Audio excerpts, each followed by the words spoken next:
KBR news కి స్వాగతం. ఘనంగా అదోని పట్టణ కొండల్లో వెలసిన ఎల్లమ్మ తల్లి జాతర. విజయనగర్ కాలనీలో మౌలిక వసతులు కల్పించాలి. ఆదూరి విజయకృష్ణ.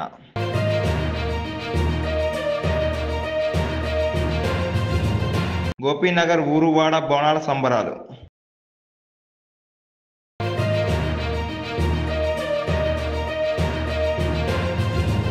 పవన్ కళ్యాణ్ ఎక్కడున్నావు? ఆడపిల్లలకు అన్యాయం జరిగింది, ఇంకెప్పుడు తాట తీస్తావు?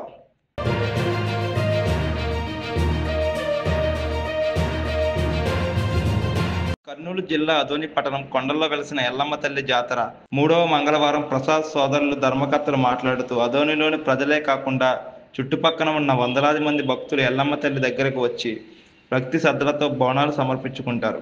కనుక భక్తులకు ఎలాంటి ఇబ్బంది కలగకుండా అన్నదాన కార్యక్రమాలు అలాగే నీటి సదుపాయం ఏర్పాటు చేయడం జరిగిందని, అలాగే 1 టౌన్ సిఐ శ్రీరాములు మాట్లాడుతూ దర్గా దగ్గర మరియు టెంపుల్ పర్సనల్ ప్రాంతాల్లో ఎటువంటి ట్రాఫిక్ అంతరాయం లేకుండా, వచ్చిపోయే వాహనాలకు ఇబ్బంది లేకుండా మరియు ఎటువంటి చైన్ స్నాచింగ్ జరగకుండా పోలీసులు బందోబస్తు ఏర్పాటు చేయడమైందన్నారు. ఆదోని ఎల్లమ్మ మాతాకి జై. మేము ఆదోని ఎల్లమ్మ గుడికి ధర్మకర్తలము. ఇది వంశపారంపర్యంగా మాకు సంక్రమించినది. ఈ జాతర ఈరోజు 15వ తేదీ జూలై నెల 3వ వారం గంప జాతర అనేది జరుగుతూ ఉంది. ప్రజలు విశేషంగా వచ్చినారు.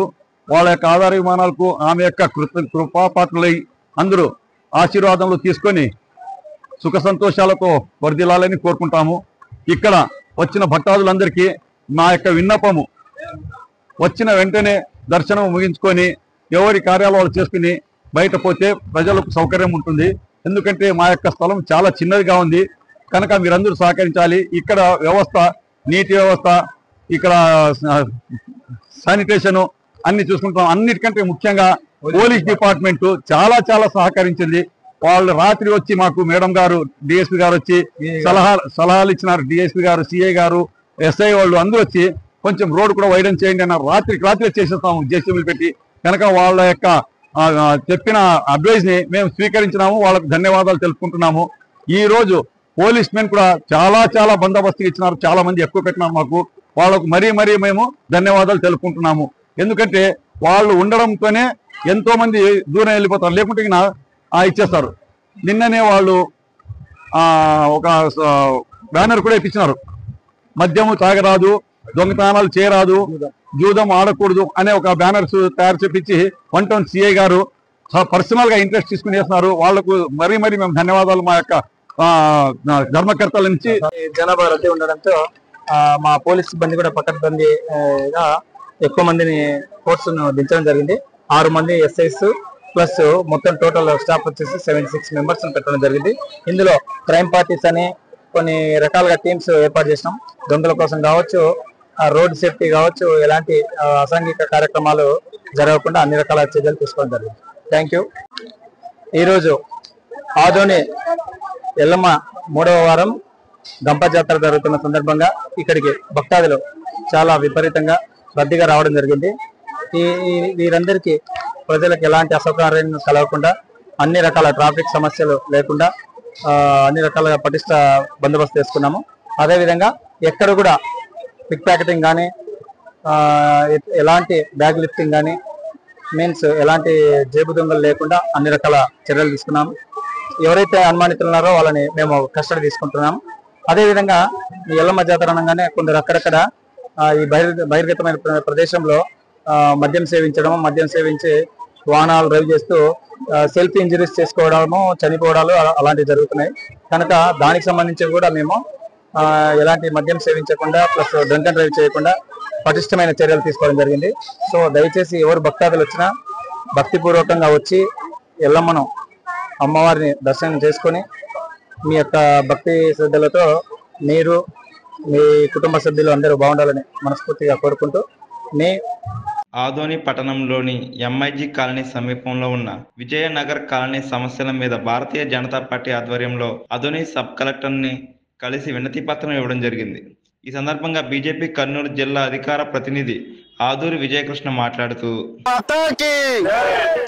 అభివృద్ధి చేయాలి, ఆదోనిలోని విజయనగర్ కాలనీని వెంటనే అభివృద్ధి చేయాలి, ఆదోనిలోని విజయనగర్ కాలనీని వెంటనే అభివృద్ధి చేయాలి.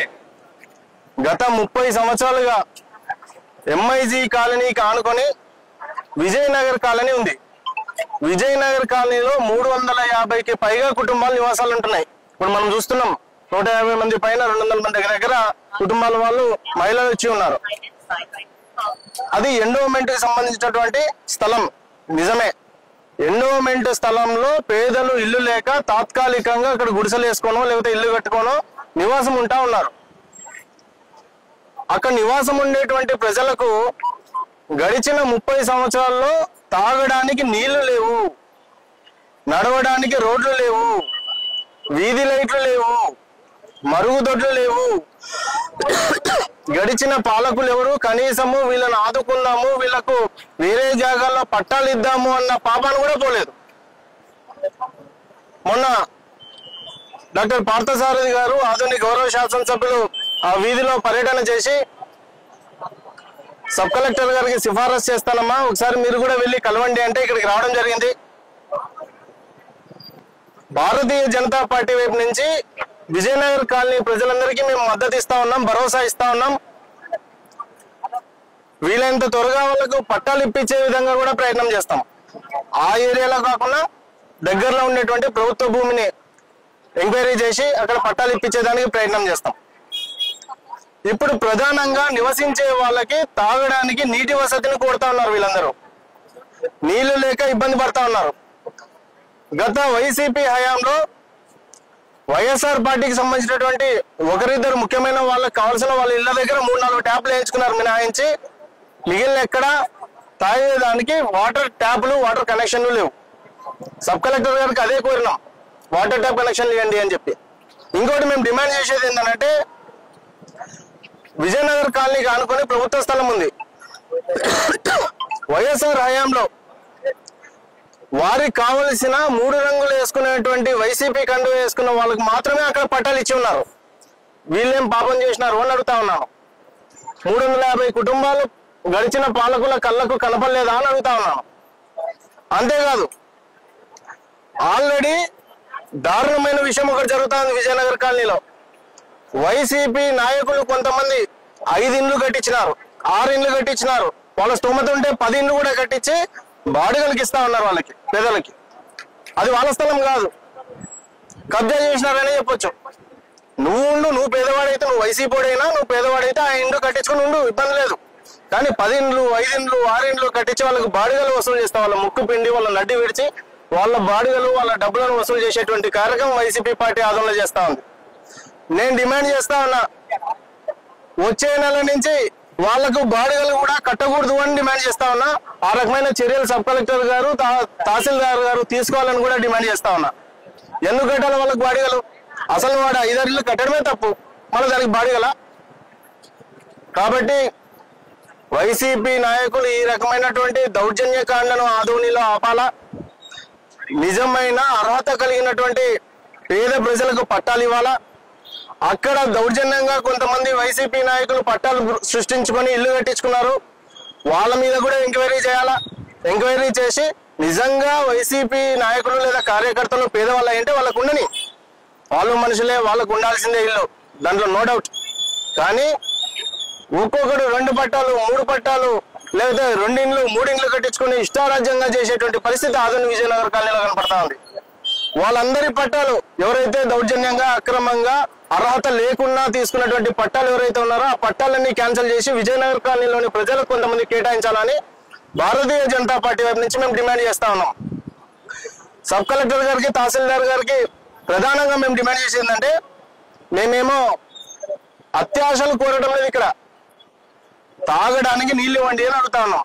వెంటనే వాళ్ళకి తాగేదానికి నీళ్లను ఏర్పాటు చేయాలని. ఇది వర్షాకాలం కాబట్టి రోడ్లు లేవు, అక్కడ వీధి మొత్తం బురదమయం అవుతా ఉంది. వీధిలోని చిన్నపిల్లలకు వృద్ధులకు రోగాలు వచ్చేటువంటి అవకాశాలు ఉన్నాయి ఆ దోమల కారణంగా. శానిటేషన్ కొద్దిగా మెయింటైన్ చేసి వాళ్ళని ఆదుకోవాలని మేము కోరుతా ఉన్నాం. ఈ సందర్భంగా అవకాశం ఇచ్చినటువంటి విజయనగర్ కాలనీ ప్రజలందరికీ ధన్యవాదాలు తెలియజేస్తూ ముగిస్తున్నాను. నా పేరు ఆదూరు విజయకృష్ణ, భారతీయ జనతా పార్టీ కర్నూలు జిల్లా అధికార ప్రతినిధి. ఎవరైనా మాట్లాడతారు? రంగారెడ్డి జిల్లా శేర్లింగంపల్లి నియోజకవర్గ పరిధిలోని గోపీనగర్ లో బోనాల పండుగ జరిగాయి. గోపీనగర్ గ్రామ పెద్దలు, అభిమానుల ఉత్సవాల్లో పాల్గొని పోతురాజుల విన్యాసాలు, పూనకాలతో మహిళలు భక్తి శ్రద్ధలతో బోనాలను ఎత్తుకొని ఊరేగింపు చేసి అమ్మవారికి సమర్పించారు. ఈ కార్యక్రమంలో గోపీనగర్ ప్రజలు భారీ సంఖ్యలో పాల్గొని విజయవంతం చేశారు.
ముఖ్యమంత్రి గారు పదే పదే చెప్తూనే ఉన్నారు కదా, చంద్రబాబు నాయుడు గారు పదే పదే ఏం చెప్తున్నారు, మహిళల మీద ఎవరైనా చెయ్యేస్తే అదే చివరి రోజు అని చెప్పారు.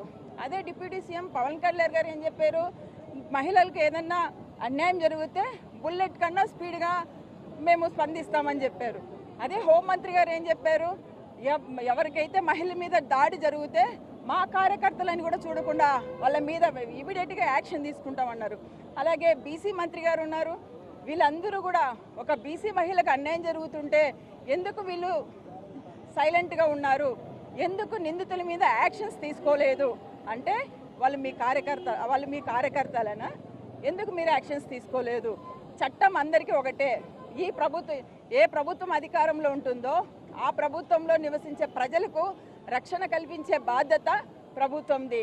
దయచేసి మేము మిమ్మల్ని కోరుకుంటున్నాం, డిమాండ్ కూడా చేస్తున్నాం. ఇప్పుడు ఇంతవరకు ఎన్ని దాడులు జరిగాయని ఇంత చేస్తున్నా కూడా చివరికి ఈ హారిక గారి మీద కూడా ఇంత దారుణంగా దాడులు చేయడం అనేది నిజంగా సిగ్గుచేటుగా అనిపిస్తుంది. తక్షణమే హోంమంత్రి గారు కావచ్చు, సీఎం గారు కావచ్చు, డిప్యూటీ సీఎం గారు కావచ్చు, ఖచ్చితంగా ఏదైతే నిందితులు ఉన్నారో వాళ్ళ మీద ఇమీడియట్గా యాక్షన్ తీసుకోవాలని తెలియజేస్తున్నాము. ఏదైతే మా చైర్మన్ గారు ఉన్నారో ఆమెకు నిజంగా సారీ చెప్పాలి. ఎందుకు చెప్పాలి? వీళ్ళు ఎవరైతే ఆమెను మళ్ళీ అంటే ఆమెను నడి రోడ్డు మీద దాడి చేసి ఆమెను అవమానపరిచింది కాక మళ్ళీ ఆమెను మహానటి అనడం నిజంగా ఎంత ఘోరం అండి. ఏంటి పిల్లలు బాగున్నారా? రెండోసారి ఇది తప్పు చేయడం అని కూర్చుంటారా సందర్భంగా తెలియజేస్తున్నాను. ఎందుకంటే ఏంటంతా ఆ అమ్మాయి ఎంత మంచి 8th క్లాస్ అందరూ బాగా చదువుకుంటున్నారా? ఓకే, ఈ రోజు మనందరం కూడా మీ సోషల్ సైన్స్ అంతా కూడా మీకు ఒక అవగాహన ఉంది, అవునా కాదా? మీ టీచర్ బాగా చెప్తున్నాడా? ఓకే, ఈ సంవత్సరం మీరంతా కూడా 8వ తరగతిలో సోషల్ సైన్స్ చదువుకుంటున్నారు. ఇప్పుడు మనం ఈరోజు ఒక పని చేద్దాం. సిద్ధంగా ఉన్నారా? అందరూ అటెన్షన్ లో ఉన్నారా? వేరే ఎక్కడ ఆలోచనలు ఉన్నాయా? మళ్ళా నేను చెప్పగలుగుతారా? నేను చెప్పింది యాజ్ ఇట్ ఈజ్ మీరు చెప్పాలి. సరేనా? సిద్ధమేనా? ఓకే. మొదటి టాపిక్ ఎవరన్నా హోంవర్క్ చేసుకొని వచ్చారా? చదువుకున్నారా ఈ సబ్జెక్టు? అయితే నేను బ్రీఫ్ గా చెప్తాను. చెప్పిన తర్వాత మీరు ఏదైనా అడిగితే సమాధానం కూడా చెప్పాలి. చెప్తారు కదా?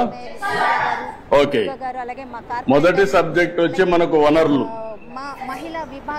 వనరుల గురించి మనకు ఒక చిన్న కథ. మోనా రాజు తమ ఇంటిని శుభ్రపరుస్తూ వాళ్ళ తల్లితో గడుపుతా ఉంటారు. అప్పుడు ఈ బట్టలు, పాత్రలు, ఆహార ధాన్యాలు, దువ్వెన్లు, తేనె సీసా, పుస్తకాలు చూడండి. వీటిలో ప్రతి ఒక్క దానికి ఉపయోగం ఉంటుంది అనింది. ఎవరు? మోనా చెప్పింది. అందుకే అవి ముఖ్యమైనవి. ఇవి అన్ని కూడా వనరులు అని ఎవరు చెప్పారు? అది అయిన తర్వాత వనరులు అంటే ఏంటి అని రాజు వాళ్ళ అమ్మని అడిగాడు. అడిగినప్పుడు వాళ్ళ అమ్మ చెప్పింది ఏం చెప్పిందంటే, మన అవసరాలు సంతృప్తి పరచడానికి ఉపయోగపడేది ఏదైనా సరే అది ఏమంటారు? వనరులు అంటారు. మీ చుట్టూ ఒకసారి పరిశీలిస్తే అనేక వనరులు మీరు గమనించవచ్చు. తాగేదానికి ఏం కావాలంటాం? తాగినప్పుడు దాహం వేసింది ఏం చేస్తారు? మీరు వాటర్ తాగుతారు. తాగినప్పుడు దాన్ని ఏమంటారు? అదే సమయంలో మీ పాఠశాల అయిపోయింది, ఇంటికి పోవాలి. దేంట్లో పోతారు మీరు? బస్సులో పోతారు. దాన్ని ఏమంటాం? వనరులు అంటాం. అదే సమయంలో మీరు చదివే పాఠ్య పుస్తకాలు దాన్ని ఏమంటారు? ఎందుకు వనరు అంటున్నారు? ఉపయోగపడుతుంది కాబట్టి. మీ నాన్న ఇంటికి పోతానే మీకేదో తినుబండారం ఇస్తాడు. దాన్ని తాజా కూరగాయలతో కూడా తయారు చేస్తాడు. దాన్ని ఏమంటారు? వనరులు అంటారు. ఎందుకు? ఉపయోగపడుతుంది. నీరు, విద్యుత్, అదే మాదిరిగా బస్సు, కూరగాయలు, పాఠ్య పుస్తకం, ఇవన్నీ కూడా వనరులు. ఇవన్నీ కూడా తయారు చేసినప్పుడు నేరుగా గాని వస్తువులతో తయారు చేస్తారు. అవునా కాదా అని అడుగుతున్నా మిమ్మల్ని. ఇది రావడానికి తయారు చేసే అన్ని కూడా వనరులే. అవునా కాదా? కాబట్టి ఏదైనా ఒక వస్తువు వనరులుగా ఏ విధంగా మారుతుంది అని రాజుకు అనుమానం వస్తుంది. రాజుకు అనుమానం వస్తే వాటికి విలువ ఉన్నప్పుడే వస్తువులు వనరులుగా మారుతాయి. ఉపయోగం ఉన్నప్పుడే వనరులు అనుకుంటాం. ఉపయోగం లేకపోతే మనం అది వనరులుగా పరిగణించాం. అవునా కాదా? అంటే విలువ ఉంటేనే వనరులు, విలువ లేకపోతే అది వనరులు కాదనేది మన అభిప్రాయం. అవునా కాదా? అంటే ఈ రోజు మనం గుర్తుపెట్టుకోవాల్సింది విలువ అంటే వినియోగ అర్హత, ఉపయోగం ఉండాలి విలువ అంటే. అవునా కాదా? అదే సమయంలో మీరు ఒకటి గుర్తుపెట్టుకోవాలి, లోహాలు ఉంటాయి, కొన్ని విలువ కలిగి ఉంటాయి. మీరు ఇంకా చదువుకుంటా ఉంటే నాలెడ్జ్ పెంచుకుంటూ పోతే మీకు అనేక విషయాలు తెలుస్తా ఉంటాయి. ఈ రోజు రాళ్ళు రెప్పలు ఉంటాయి, అందంగా ఉంటాయి, దానికి విలువ ఉండకపోవచ్చు, కానీ రెండు కూడా ముఖ్యమైనటివి. మానవ సహజ వనరులు ఇంకొక విధంగా అవసరాలు తీరుస్తాయి. ఇప్పుడు రాయి ఉంది, మీకు ఉపయోగపడదు, కానీ రాయి వల్ల ఏమవుతుంది? కంకర తీస్తారు, అక్కడ కూడా ఉపయోగపడుతుంది. ఈ విధంగా వనరులు తెచ్చిపెట్టింది బండి మేము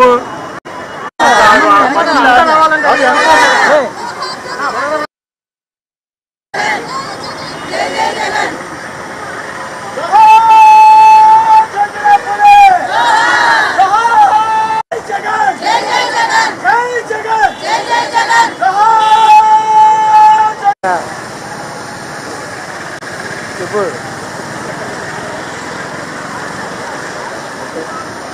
పెట్టాను కామెడీ పెట్టాను నిలిచి పెట్టావు అదేగా